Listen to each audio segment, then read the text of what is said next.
Happy Monday, boys and girls. My name is Jeffery Scott Mitchell, coming to you live on Memorex.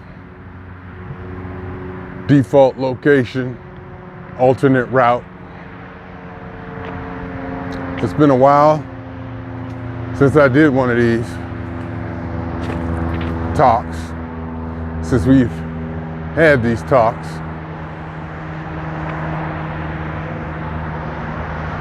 There's been things going on with me, and I feel even weird saying that, because in the grand scale of things, it's almost embarrassing for me to even mention what I may or may not, quote, be going through. Because it's nothing. It's absolutely nothing. But as I was thinking,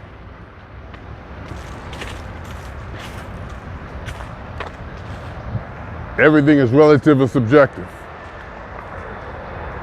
And the trauma or the impact on Skylar when she goes to Starbucks and they're out of her favorite latte, her reaction to that, and how she takes it is completely relative in comparison to Dante, whose car was just stolen. And it had his phone and his paycheck, etc. in it. The event is one thing, or the situation or the trauma is one thing. The effect it has on the person is another. And it's hard to judge. And my little situation here, where I was sick. I hadn't been sick in a while. I got back from Ohio, feeling pretty good. I came back from Ohio feeling pretty good. Granted, my throat was a little sore, but I left Ohio, felt pretty good. Landed 1 o'clock in the morning, Monday night, or Sunday night, what was that, Sunday night, Monday? Monday night. Tuesday morning, I guess. And I'd already taken the day off. So I was kind of looking forward to that. But when I woke up on that Tuesday, I was sick as a dog. Well, not quite. I can't even say I was sick as a dog. You know, I was achy, sore throat. I thought it was allergies or COVID. I don't know. I don't think it was a flu because there was no fever, no nausea. There really wasn't even any mucus or congestion. It was just a sore throat and completely achy to the point where I couldn't even move. I had chills. I stayed in the bed all day long. It was so bad, I took the next 3 days off. And she called me into work a few hours on Thursday because they were short. And I worked on Friday. And I'm not used to being sick. So as I was saying, the difference between Skylar and Deontay, or did I call him Dante? What did I call him? Deontay? Which one was that? It's relative. I'm not used to being sick, and I didn't feel like I was gonna die, but I was just like, oh my God. It was very uncomfortable, to say the least. And then on top of that, right before I left for Ohio, to come back, I found out my cousin, Daryl Richardson, had passed. I had recently saw him. He came to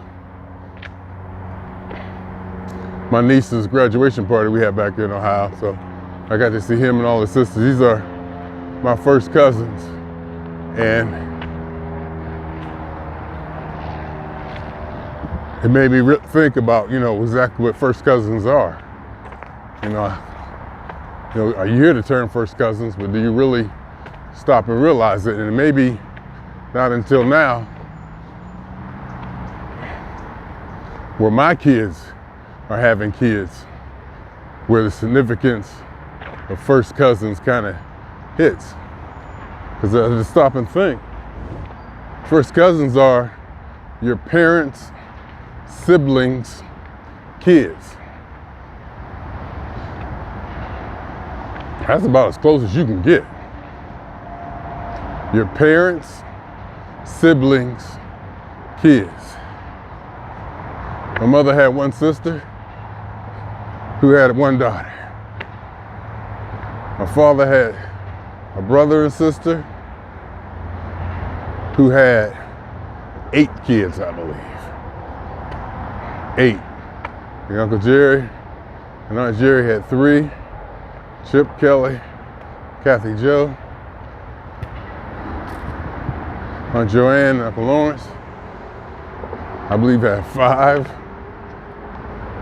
Cheryl, Daryl, Melanie, Michelle, and April. And thinking about it, Daryl, me and Daryl been through stuff. Me and him, we didn't grow up together, but we hung. We hung in our youth in Nana's backyard at cookouts. He was always, right there with me. And because I guess our personality differences, or just the way our personalities, he was always bigger than me and older than me. But I was probably the energy and the motivation to do things that we did, whether we were supposed to do them or not. And usually, I didn't go too far out of bounds on my father's side, because my father was there. You ain't not in the Mitchell side. There's only so far you're gonna do. Like I said, the story I tell is, in that house, kids go in there for years, for decades. And it was a candy bowl that sat on that table for decades. Never got broken, never got touched. It was just inconceivable. It was like a toy box that we used to play with, the same toys, in it for decades. Playing in a room and stuff. You just didn't mess up. You just didn't, Whereas on my mother's side, we basically tore up everything, except for a few things. A few things we didn't touch. But, it was more ruckus and more liberated, I guess, for children over there. So we hung out. Then as I got older and became an adult, he was there when I had a car, hanging out in Faro, doing the things teenage boys do. Teenage boys emerging into adulthood do. We looking to get our little drink, looking to get our smoke. And I was still learning the ropes. And I remember hanging with him, Haskell and Durham, basically learning the game. Just watching, how they did it. How they went through it, how, this and that. Just, learning. I remember going over to Daryl's house. He was into electronics. We both was into electronics. And he had kits. And a couple of times we hooked up and did electronic-y, techie stuff.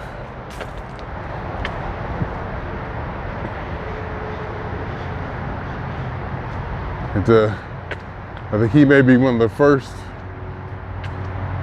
first cousin to pass. Because we're at that age now. My sister told me that my Aunt Lou passed. Aunt Lou was the mother of Faye, Carla, and Pandy, my other cousins, on my mother's side, where I had a lot of cousins on my mother's side. Not necessarily first cousins or whatever, but I had a lot of cousins on my mother's side. I mean, cousins that I don't even think is cousins. Just so many intertangled, I guess, in-law cousins, this, that. You know, just everybody was my cousin in Pharaoh. And Aunt Lou, story I'm told is Aunt Lou was there when I was born. They was going out. Because my mother, Aunt Lou, Aunt Connie, and some other people, they was going out. And I guess my mother started having contractions or something. And it wasn't like the first time. So it was like, all right, we'll drop you off at the hospital. We'll come back after we come from the club. And the story my mother tells is that not only did they come back, my father came back. All right, you ready to go? Come back to pick my mother up from the hospital. And there I was. So Aunt Lou and them go back. The other thing about Aunt Lou and them is, you know, in her age, she grew older. They show videos of her dancing. And I always thought to myself, you know, the whole dancing thing, I wasn't sure where it came from. I didn't really think about where it came from. You know, I thought, you know, it might have been me and Parliaments and, you know, my P-Funky, that I discovered it or invented it. But no, this dancing thing, they tell me my mother had it. Mom said my mother would go to a club and just be dancing in the corner by herself for hours. That's my thing. When I found out I didn't need nobody else to dance with, woo! And the whole dynamics behind that. And then so they would always show videos of Aunt Lou dancing, you know, in her older, later years. On beat, of course, getting it. It's just, you know, it's part of something that I came from, not that I discovered. My sister told me that, you know, Aunt Lou had passed. I was like, yeah, we're at that age now. We're at that age where, unfortunately or fortunately, it's not so much of a shock or surprise when you hear somebody pass. Now, some of them do hit. Some of them are, you know, like, whoa. But everybody gonna die. Everybody gonna die, and everybody don't take care of themselves the same. Whatever that means, however you want to think about that.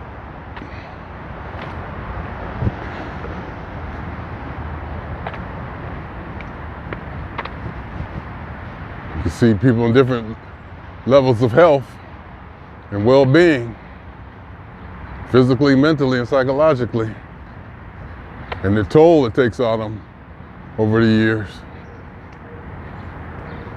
and their demeanor, and just their overall outlook and everything, and their zeal and motivation for life and how they look at life. Do they wake up every day saying, ooh, yeah, it's today, yeah, let's go, or is it like, oh God, I gotta deal with this today, or I can't do this today, or I'm limited in this capacity today, or in our eating habits and exercise and all of that.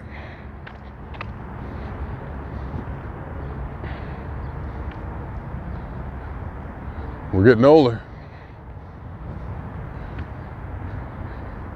And I know that me being out here doing these walks every day helps. It has to. And if it doesn't, I don't care. It makes me feel better right now, today. Whether it's adding years to my life or taking years off my life remains to be seen. But I bet the data and the science to develop that data would indicate that me being out here getting this exercise is definitely something positive for my longevity.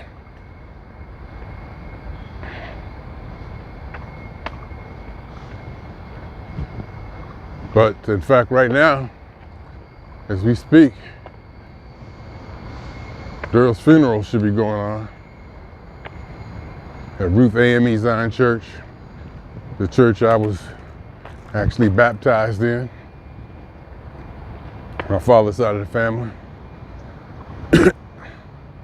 Though I attended my mother's church much more regularly and participated in her church, Triumph Church of Kingdom of God in Christ, and believed more along the lines of their doctrine. Though I was pretty much always an atheist, even back then, even as a young child growing up, even giving speeches in church. I used to give, Easter speeches, this and that. And I knew which ones to pick. I knew how to pick the ones to get the people going that didn't compromise my beliefs, or I can get my point across, that I can give them what they want without it still being secular. Let's put it that way, with it still being secular. So the family's probably sitting in that church. Nana and Papa went, my father's parents, church I was baptized, family's there. And then also comes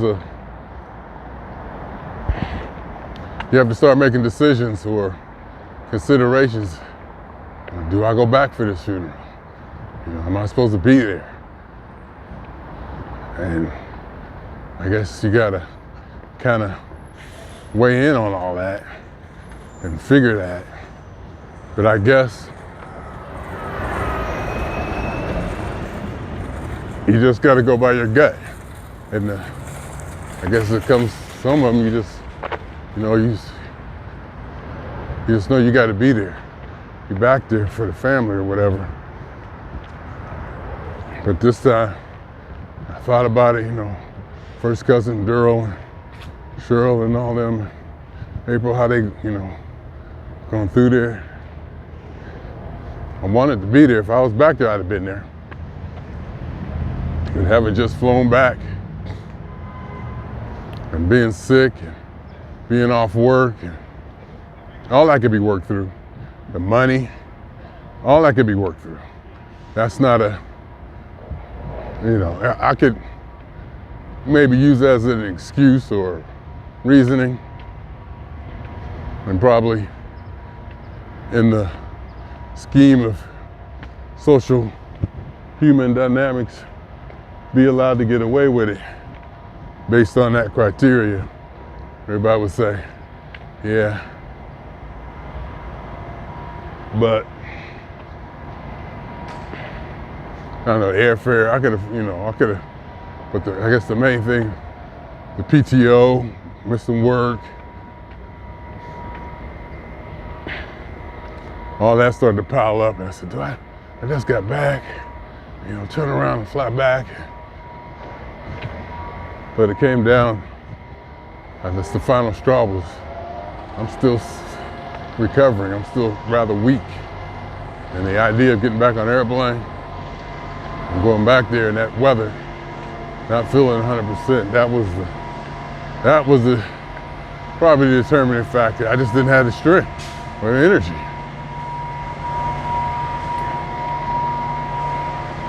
I didn't have it. And basically, I didn't do much. I worked Friday and Saturday and Sunday. I was mostly horizontal. I didn't even get my steps yesterday. I got up Saturday. But yesterday I didn't even get my steps. That's where I was. Shit, I gotta pee. Did I say that on camera?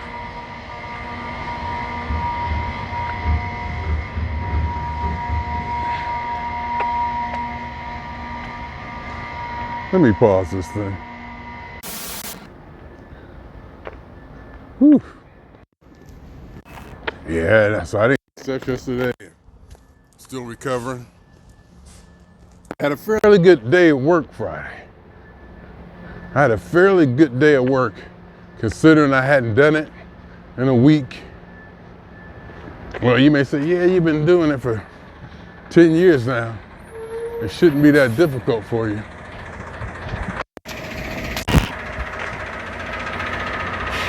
You've been doing it for 10 years now. It shouldn't be that difficult for you, but we got new systems and things change, and working from home, it's always a challenge. One thing about my job I love, and it keeps me in the game, is it's still a challenge. And there's a certain level that I want to maintain that there's a certain level that I want to maintain that a level of performance that I want to maintain, that I put pressure on myself about and for.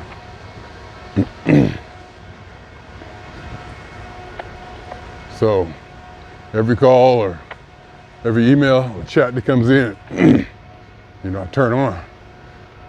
My senses are heightened. I'm stimulated, excited. Energy gets going.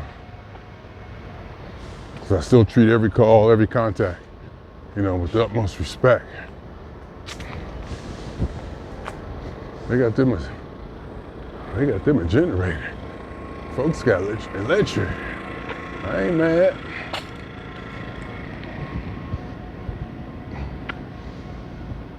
I ain't mad. So that was probably the final determination. I'm still coughing stuff up, and I'm not at 100%. Still doing stuff, going through stuff. Pittsburgh won yesterday.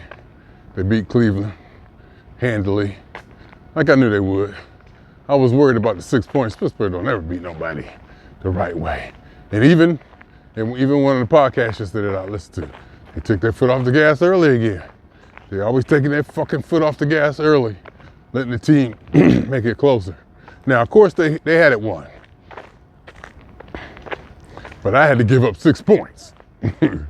So if they'd have let Cleveland go down there and score a throwaway touchdown, it'd have messed up my bet. That's the part I was worried about. I knew Pittsburgh would beat Cleveland, just like I knew they would lose to Cleveland a couple of weeks ago in Cleveland. And one of the podcast dudes even said, yeah, he tired of them taking their foot off the gas and letting them make it more close than it should be.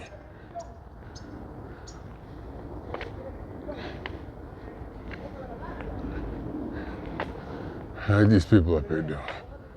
I'm gonna shut it down for a little bit.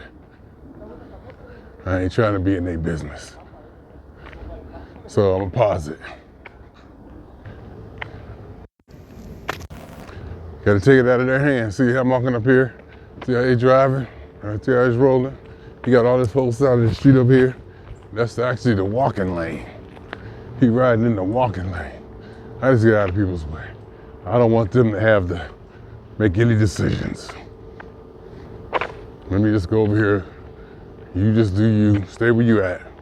Don't think. Stop. Don't think. Don't. Just stay away from me.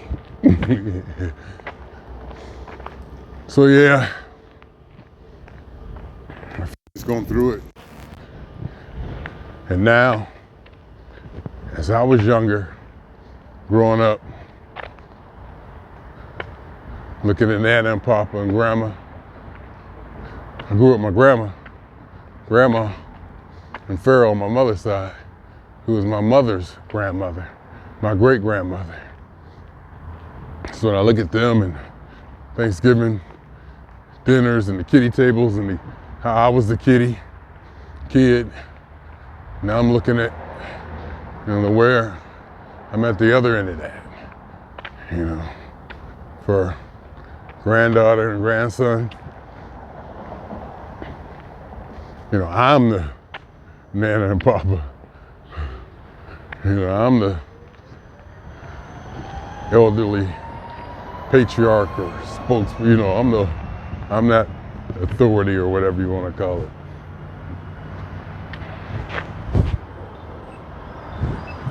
Yeah, you could say circle of life and all that. You could say all kinds of stuff like that. Circle of life. And I believe in that. I believe in life and death. And things end and nothing lasts forever. And I look at some people and I think to myself, okay, they was 95 years old. What is you sad about? What are we to be sad about? They lived a full life. Hopefully, they accomplished the things they wanted to in that life.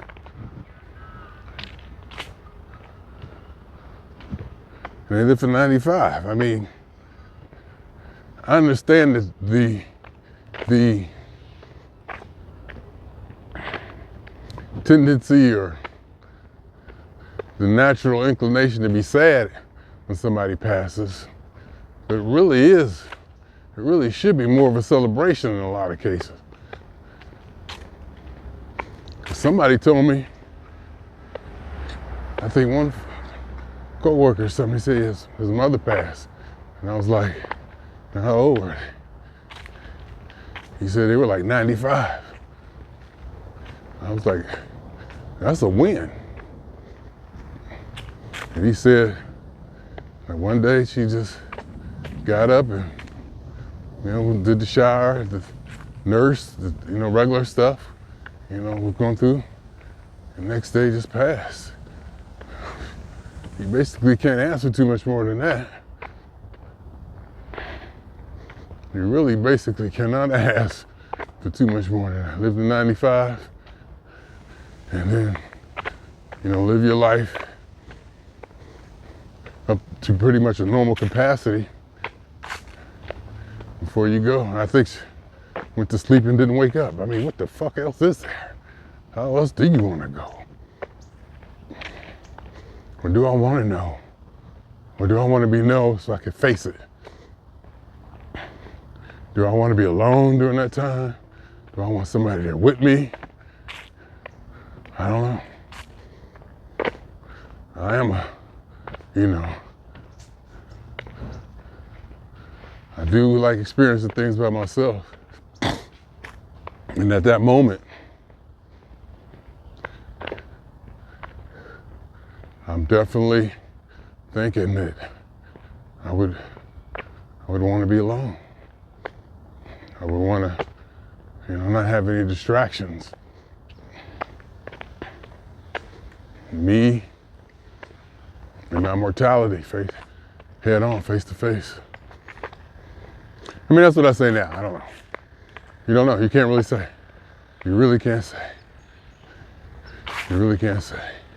Because I have like opinions on what my mother's going through now. And whether or not I would be able to go through it. And I really can't say, because I don't know. I don't know what the thought process will be or how it will hit when I get to that point.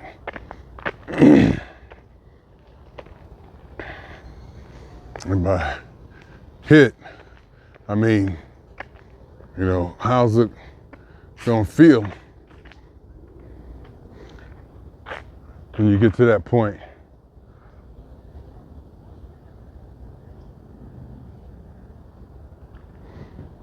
Of life. I just took a picture. Don't ask me why.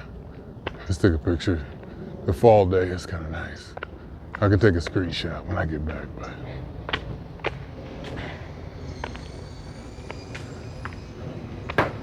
Woo! Hear that? Something fell out of the tree. Probably one of them squirrels up there dropped it. Or it don't look like that tree should have any acorns or nuts or anything on it.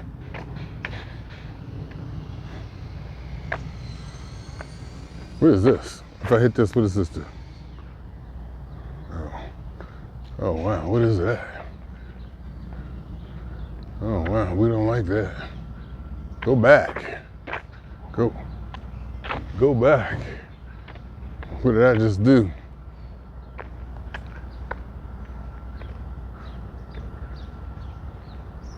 What did I just do? Oh, okay, I put it back. All right,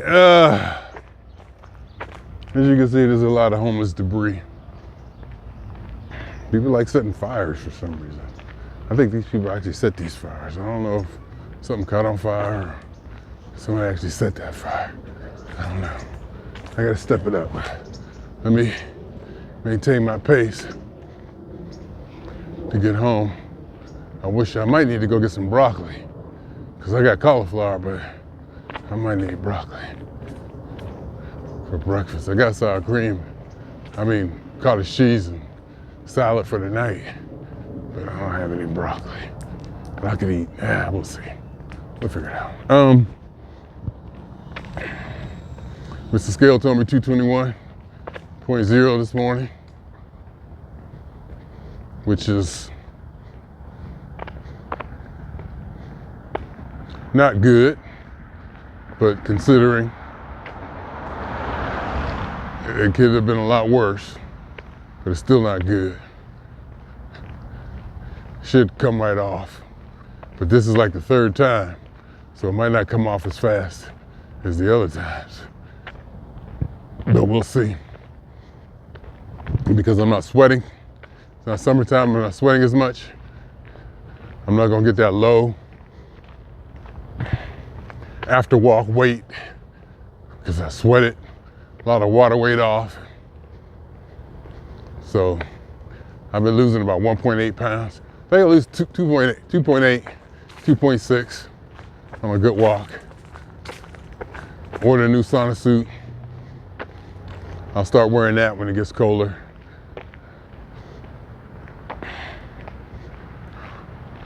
So we'll see. I'll probably get back. I should be 218.4 when I weigh in, when I get home. Should be 218.4. Something like that. I say 218.4, but I really am hoping for less than that. If I get 217.8 or something like that. If I can lose 3.2, that's too much. I ain't gonna lose no 3.2. I'm gonna lose 2.6. So we'll see. But I gotta get it started again by New Year's Day. By New Year's Eve, I wanna start the year off right. And today's the 9th. I got 22 days to do it, and I can do it. I can do it. I definitely can do it. I want to start the year off If I can start the year off under 200, that'd be miraculous. If I can start the year off under 200, that's a lofty goal. That's a lofty goal. And I was thinking maybe 205. Maybe 205. 205. 210. 210 is kind of, 210 is probably too easy. 205. If I can, by New Year's Eve, be at 205, 203, 202, something like that. Gotta be really good. Gotta be really good, because it's the season. I looked last year from December 31st to January 31st, I gained like 20 pounds.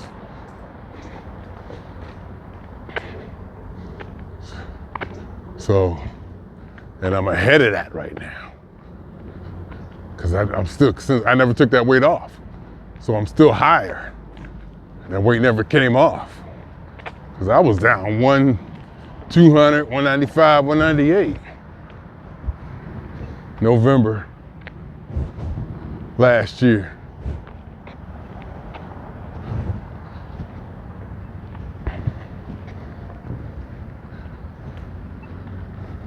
I was like 203, 204, something like that. 198, 197, something like that. And then it's November 23, then it just took off.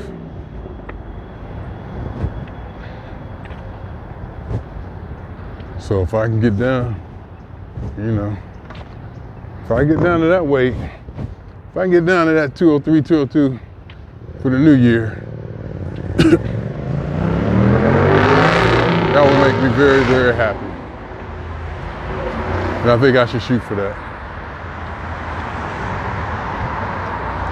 I think I'm gonna shoot for that.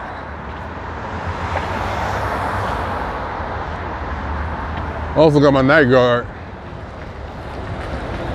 I like it. I like my night guard. The only thing is I be forgetting to put it in. It don't bother me. In fact, I like sleeping in it. I like it.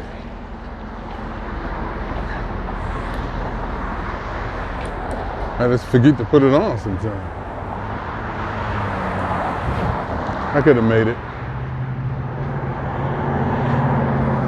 I just forget to put it on sometimes. Anyhow, I don't know what to say. Do I say, I guess, rest in peace, rest in heaven, rest well. Mr. Daryl, I think Daryl Lawrence Richardson, cousin. Like I said, he had probably be one of the first people I've ever met. Probably definitely one of the first male people I met, who was like, contemporary or, somebody you play with, not being an authority.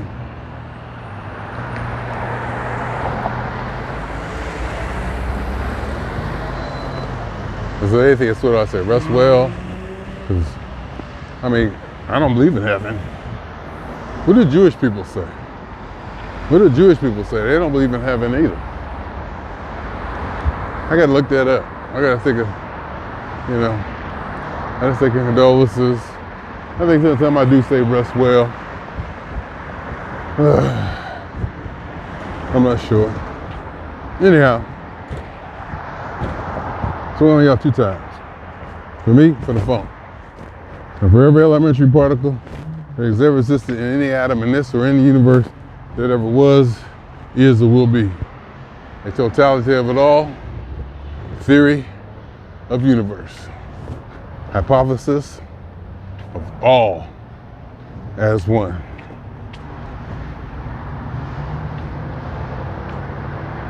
Rest well, Daryl Richardson. Rest well. Or do whatever happens when we die.